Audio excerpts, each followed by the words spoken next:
Eylon Levy, who is the former spokesperson of the Israeli government, is joining us on the broadcast. Mr. Levy, many thanks for speaking to India today. I firstly want to understand from you, reports suggest that Iran has used its biggest missile to strike Israel after US bombing. Significant targets in Haifa, several injured. What is the extent of damage? Yes, the Iranian regime launched a massive barrage at Israel this morning in revenge.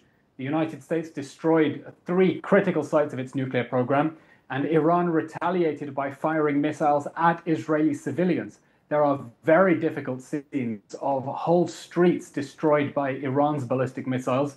And for everyone in Israel, it's a painful morning, but it's also a reminder of why the Iranian regime must never be allowed to get nuclear weapons or build more ballistic missiles.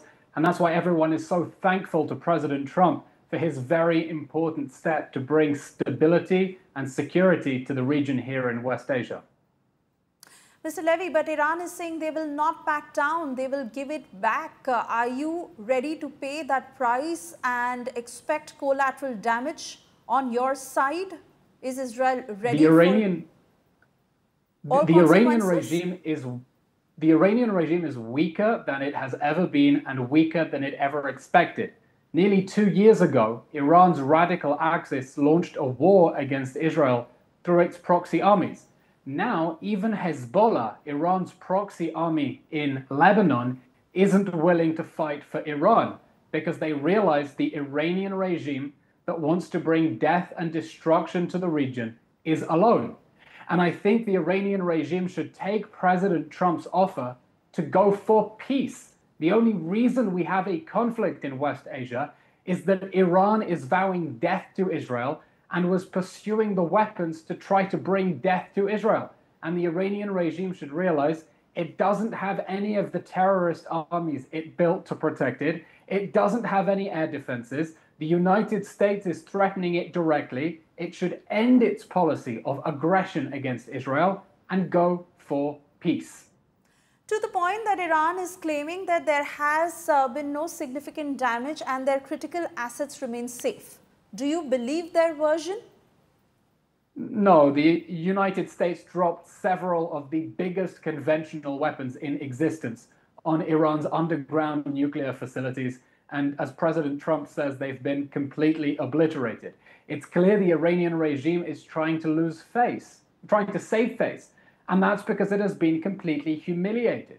The Iranian regime built a network of terrorist proxy armies like Hamas, like Hezbollah, and like the Houthis to protect its secret and illegal nuclear weapons program.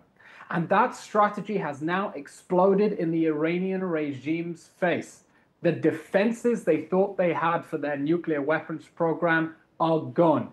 Iran is in no position to make any demands in negotiations now. They should abandon their destructive policy of death to Israel and death to America and arming terrorists across the Middle East and choose peace. But the reason they can't do that is that the Iranian regime is a theocratic dictatorship. It is committed to the destruction of Israel out of an intolerant religious ideal.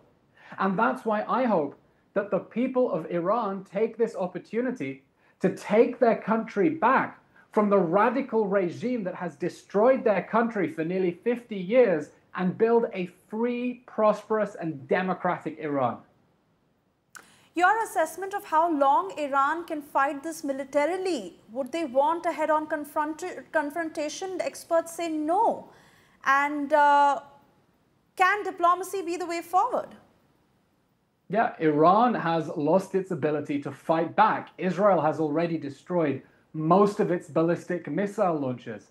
No one could have expected that after the US took out its nuclear facilities, Iran would launch only 30 missiles at Israel and not 300. And the reason is that Israel has been systematically degrading the Iranian regime's ability to wage a war of aggression, attacking its fighter jets, attacking its launchers, attacking its military leadership, so they cannot continue to terrorize the region. And that's why if the Iranians know what is good for them, they will go for peace now and abandon this destructive policy. But you know why diplomacy won't work? The Europeans yesterday offered the Iranians diplomacy. They said, all you need to do is prove that your guarantees are that you need to give us guarantees that your intentions are peaceful. And the Iranians said that's unrealistic because Iran's intentions are not peaceful. Iran's intentions are death to Israel and death to America.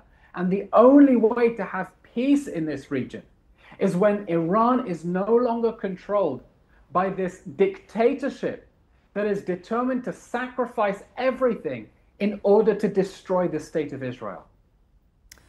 Israel has thanked America for its action. Are you expecting that America will continue to stand in full force as a shield for Israel?